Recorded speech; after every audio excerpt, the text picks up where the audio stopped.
pretty much every Star Wars fan can agree on is that The Clone Wars has made the Star Wars prequels better in a great many ways. Whether it's the 2003 series from Genndy Tartakovsky or the 2008 cartoon from Dave Filoni and co., both shows were able to expand upon the potential of the prequels and tell some fantastic stories. If there's one thing Star Wars fans have a harder time agreeing on, though, it's on the subject of which series was better. Both had their own strengths and weaknesses, but whether you prefer the 2003 Grievous or 2008 Grievous, I'm Ewan from What Culture Star Wars, and today I'm joined by Ben-Roy Turner to discuss which version of the Clone Wars is best. Say hello there, Ben-Roy. Hello there, because I have to say it, because if I don't, I'm going to go to some sort of Star Wars gulag. But yeah, Clone Wars... Citadel. Yeah, Citadel, or some random space station and be locked up for 100 years, or be plugged into a computer by the Separatists. Who knows? Spoilers for some seasons of the Clone Wars. But yeah, there'll be spoilers. There will be spoilers. Yeah, spoilers for it. But having just finished it, this week, finally, after about it felt like so long, but that's just because I stretched out and I wasn't smashing out so many episodes all at once. I'd say Clone Wars is a very enjoyable watch, but at the same time, I think parts of it we'll get into this a bit later, but parts of it will suffer because of the certain age group and audience it was made for. I don't know what you think about that. Yeah, no, I totally agree. I think one thing that stood out to me with the 2008 series is that obviously I was 7 when the first Clone Wars series came out, which was that I kind of grew up on that, and it was you'd put on Cartoon Network and you basically got like 2 to 5 minute chunks of it every now and then, and sometimes they'd air marathons of it, but generally you just tend to catch it before you were watching an episode of I don't know, Justice League or Duck Dodgers or something else like that. It was just kind of both great shows everyone should watch, by the way, but that was basically just how you caught it. And when I learned, I remember because 2008 I was 12, again I'm just showing my age here, I was talking to I saw that they'd announced the new Clone Wars thing, and I was like, why? You had this great series and blah blah blah blah. Watched the movie, didn't like the movie, and then basically because I thought it was a bit too kiddie. I did think that was an element there with the 2008 one, in the sense that at least to begin with it was a lot lighter than the 2003 one. But obviously, the further you get into the Clone Wars in the 2008 series, it takes you to some really dark territory, and there are some really mature themes it juggles, some really long, complex story arcs, and different storytelling methods that are being deployed. So the evolution of the 2008 show is interesting, because had it stayed in that kind of season 1, 2008 movie kind of tone / area where it was providing us with interesting story arcs, fair enough, fun sort of vignettes of the Clone Wars, where you'd focus on a particular clone trooper or a legion or a different Jedi or whatever as they got around on a certain adventure. That was fine. I would have enjoyed that. But then the show became so much more.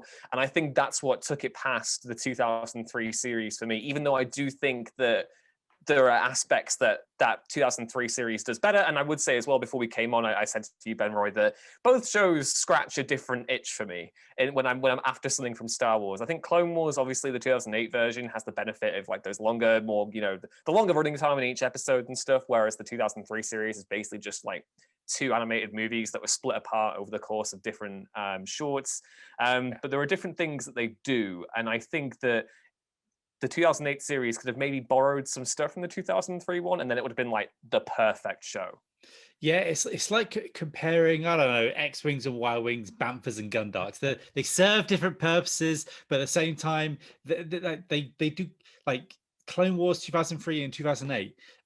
They are covering the same period of time, but obviously 2003 isn't canon, and 2003 has this awesome animation style that which I sorely miss to this day.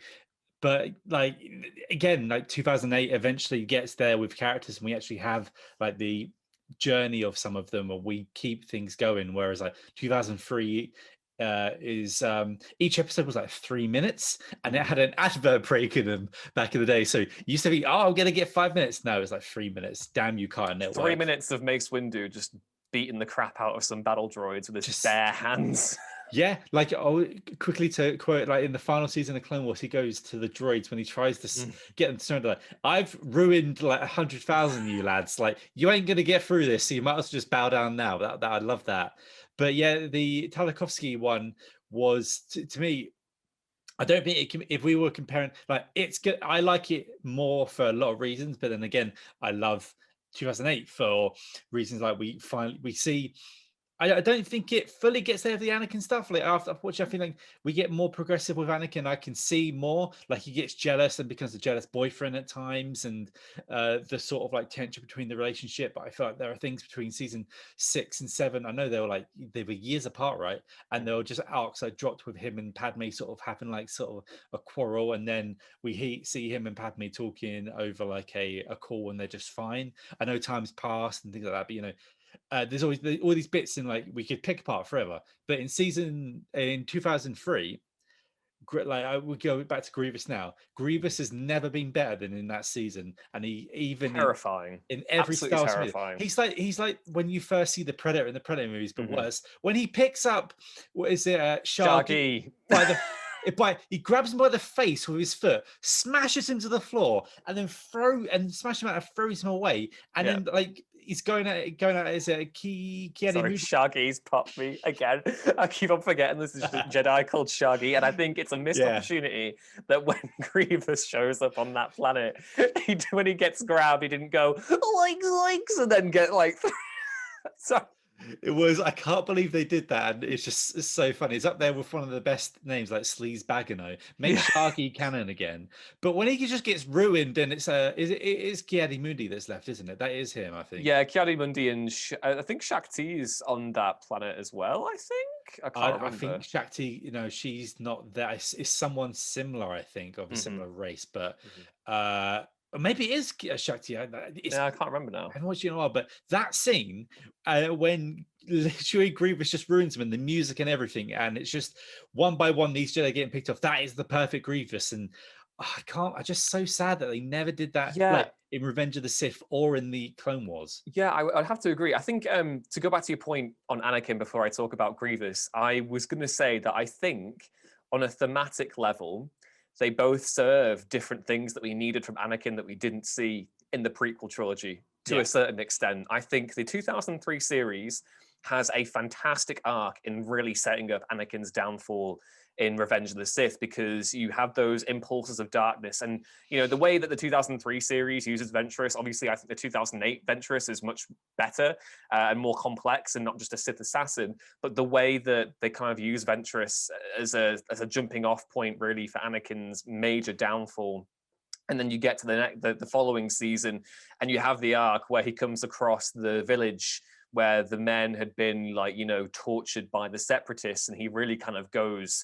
Really, that's a really haunting sequence, and when he kind of goes off the rails in the 2003 series. And I do think that that's fine that isn't relayed in as great a detail in the 2008 series, because what the 2008 series does is it gives us Anakin Skywalker, the war hero, which we didn't get to see in nearly enough detail as much as we would have liked to in Revenge of the Sith, because obviously you have that massive time gap. But you genuinely believe that he is a war hero there, and you see his compassion, you see all the qualities of Anakin Skywalker that you are told about, but you never really get to see in the films. And that's what I personally really like about that. And as for General Grievous, I totally agree. I think I was really confused that they chose to go with Grievous as more of the comic relief character for the 2008 series, given just how successful the 2003 Grievous was. He was terrifying. I've never known fear like the final few episodes of the 2003 series where he's hunting Chancellor Palpatine, hunting down the Jedi. You have that really horrifying bit where he just does not give up and just chases them down. And obviously it then ties into Revenge of the Sith, where with the reveal that Mace Windu has basically crushed him and given him android bronchitis. So yeah, I definitely think the 2003 series Grievous is a big plus for me. And it's the one thing where I look at the 2008 show and I'm fine with Grievous being a sniveling coward.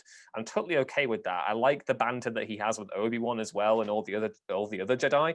And he does get a moment to be scary in the Lair of Grievous episode, which I really like. But definitely, I think there is a lot to be said about showing Grievous as just this horrifying Jedi hunter trained in the arts by Count Dooku. You feel as though he's a genuine threat. Yeah, I just wish they made Grievous some sort of threat a bit more than in that. And like I know it's a kids show, but I would like to see Grievous actually murk and kill some Jedi, like we had in like the first time we haven't revealed in the show. He should have been a bit menacing. Like I would say, like it just kind of like it's just he never really has.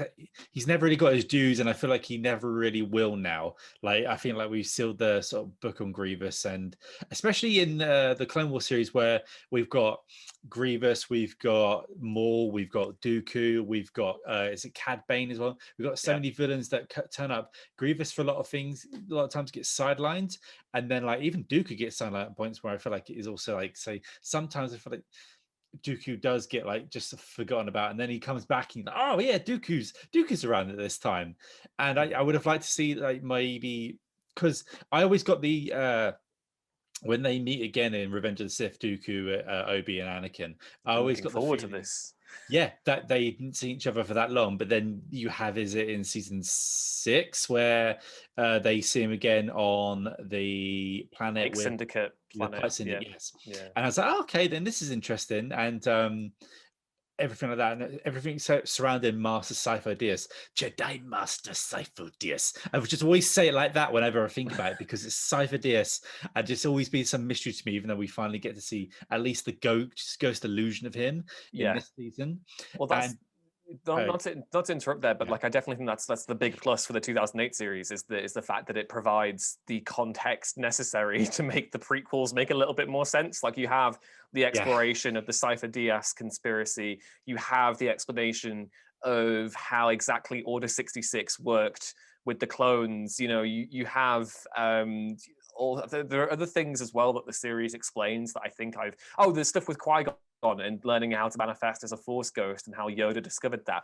Those are all incredibly interesting questions that the film just kind of brought up and then just kind of was like, we're not going to really go into that. But that the show is so good when it delves into that sort of stuff. Like it genuinely is. and then in between that we'll have like 17 episodes about someone like making a lightsaber or a droid's doing some goofy stuff with a small little toad man. Like I can appreciate those episodes, but sometimes I feel like those arcs go too long and they really break up the flow for me. Like there's that's why there are watch guides for this show, because for the more like older audiences or people that maybe don't have as much lifespan or don't want to stay up to like 3 a.m. watching this, sometimes like they want to see the real meat here and not sort of like what I'd say sort of like the sometimes random fluff filler. I don't know how do you feel about say sticking to a watch guide rather than watching. I know like we watch it all because I couldn't not watch it all because I'm hardcore Star Wars fan. I need to see it all. I need it. I need to go through as many books as I can. So but how do you feel about people sticking to like say a watch guide for this show? I think that's fine. Like I used that guide you put out on Twitter, the one on Imgur, which was like quite big. People, a lot of people probably be familiar with that. I did use that, but I basically used it as a starting block, and then weaved in the arcs that I know that it missed out that you would absolutely have to watch. I think that actual like guide misses out the really important stuff with the Night Sisters and the massacre on Dathomir, where Grievous basically lays waste to the entire coven, which is crazy to me. There are some big episodes that they miss out there, and I think I would agree though on the subject of filler and the way that the show is kind of set out.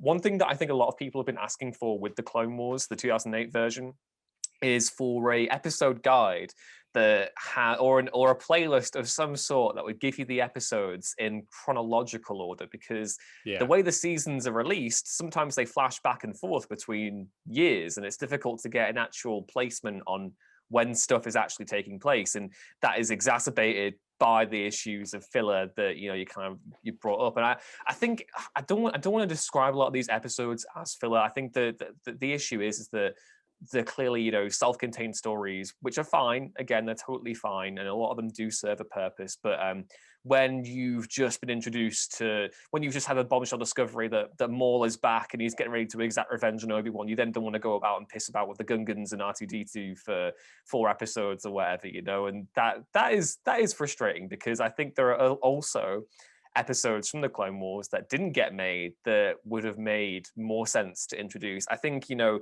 talk about season 7 for a little bit here. As much as I love season 7, and I think it is the best season of the Clone Wars because of the Siege of Mandalore, the Ahsoka walkabout arc, I do think stretched on for a little bit too long. Yeah. And the decision to include that, dedicate, is it 4 episodes to it? 4 episodes. Can I just really jump in? It's when one episode is literally they get captured, they get out, and they get captured again. It feels like 3 times. I'm like, what the is? Yeah, sorry, but you carry on. Yeah, but I totally agree. It's. I thought that was just a little bit weird when you have story arcs that were made, but then didn't get made into actual episodes. So you have the Boba Fett Cad Bane arc where Boba gets his armor and kills Cad Bane. You can actually look at the animatics for that on YouTube. It is all canon. It is all continuity.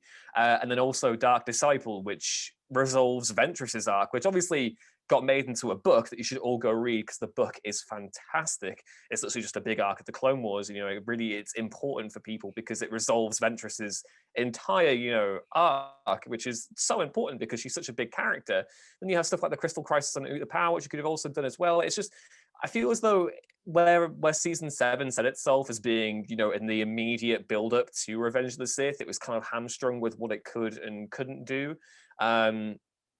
But it is a little bit frustrating when you think about some of the episodes that got made and then some of the others that we could have had that never made it.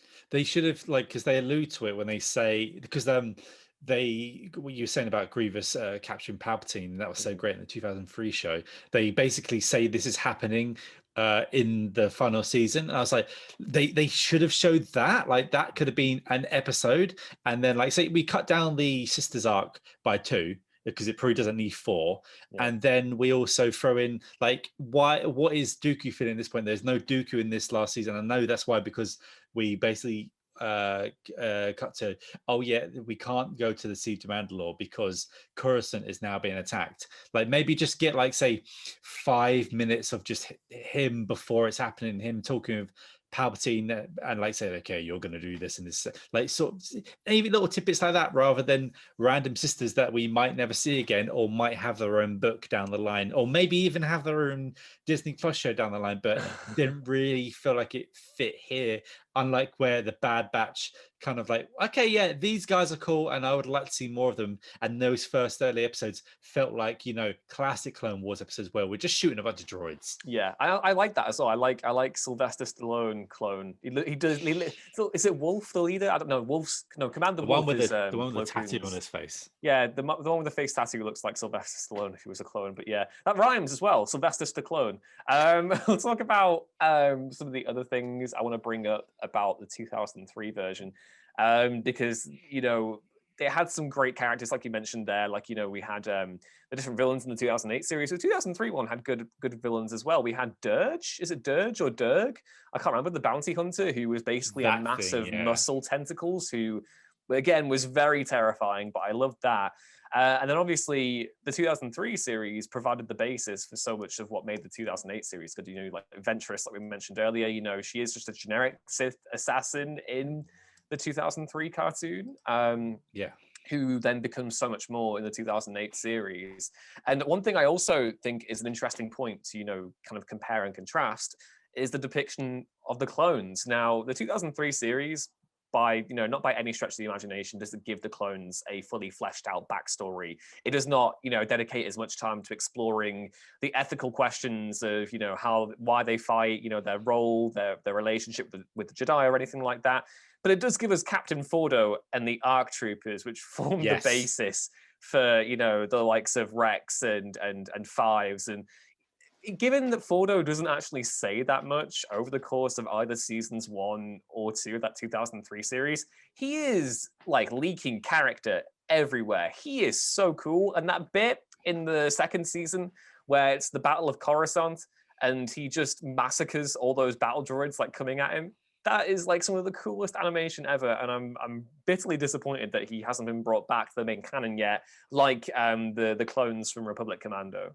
Yeah, his whole just demeanor, he just looked cool. I think in Star Wars, if you put a skirt on anything, it looks amazing. And like just inventing the that is the genesis of the arc tuber, right? Like, and just that it's just like going around with it with two pistols, like blah, blah, blah, blah, and then like his other mates with like Gatling guns and stuff. Yeah. And these are the elite of the elite, and they're not just bumbling sort of idiots sort of thing. And they can get a job done, and they're necessary to help in Obi-Wan take down, well, kind of take down Dirge, because Is it Moonlist? Is that the planet they're on? I can't remember. The Banking Clan planet. Yeah, I have no memory of this place, so I wouldn't know a little of the Rings plug there. But yeah, he just, that villain, that thing of it, like the I would love to see it again. I can see why it didn't come back, because I said Clone Wars had so many villains as it was, and for the first half of it, the Clone Wars show run, I think it was basically the Plo Koon Chronicles. Like it was just let's look at Plo Koon and what he's doing today, which I'm always here for. But yeah, there was never sort of enough time for that. And yeah, it's a villain that we sort of lost. But then again, one thing that we should probably mention with the Clone Wars, which is one of the biggest things, is the Clone Wars brought back Darth Maul, and the Clone Wars made Darth Maul survive in canon. Yeah. So, yeah. I mean, the 2008 series for me will always triumph over the 2003 one, just purely because of the Maul stuff. Because I think Maul went from, everyone knew the potential with Maul, like from watching The Phantom Menace. He was a cool looking Sith dude who only had a few lines, but everything about him screamed, this is an interesting character. And obviously the idea of bringing Maul back was already toyed with in other expanded universe material, which is obviously now Legends. There was the Old Wounds comic, which was the hypothetical scenario where Maul comes back to find Obi-Wan on Tatooine, and where he tries to threaten to take down Luke as well. But the way they do it in the Clone Wars, they genuinely make Maul like one of the best Star Wars characters ever. Because of this show, I know people who say that Maul is like their favorite Star Wars character, and I think he's probably in my top 5 from what we see here, and then also later on in Star Wars Rebels. He is so well performed by Sam Witwer, who I'm so glad got to do more Star Wars stuff after The Force Unleashed. And yeah, just Maul and his rivalry with Obi-Wan, it's just like fantastic. And the way they position him as like the bitter outcast who could have been destined for greatness, who then tries to carve out his own destiny, through the wrong way, I should add, through revenge and all sorts of stuff. I love that. I think that is one of the best arcs you'll ever find in Star Wars. I feel it's a teeny bit hit on, because Obi-Wan doesn't care as much after that first encounter, and he doesn't really like take him seriously. But that's Obi-Wan being sort of cocky and stuff like that. But yeah, the whole Darth Maul stuff was done particularly. At last we reveal ourselves to the Jedi. At last we'll have revenge is pretty much was the only real sentence he had said for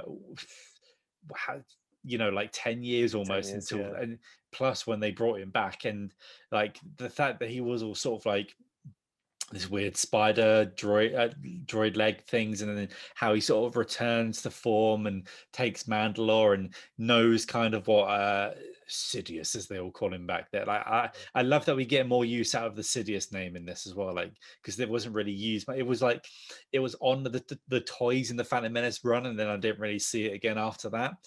But I just love how he sort of knew everything was going on, and like even his points with Ahsoka and like making that work in season 7, and how he like kind of relates to her a bit and almost gets her on side for like a few moments, and it just, for me, he I don't think he was ever done dirty in Phantom Menace. No. And I can see why people may have wanted him back in Attack of the Clones rather than Count Dooku. But I don't know whether it's because Count Dooku was played by Christopher Lee, or whether I just like the idea of Count Dooku. But the fact that we had this lineage of Dooku from, say, like Yoda, Dooku, Qui-Gon, Obi-Wan, Anakin, all that sort of thing, and then going back reversing to Luke. I like that there's that sort of like thing plugged in there.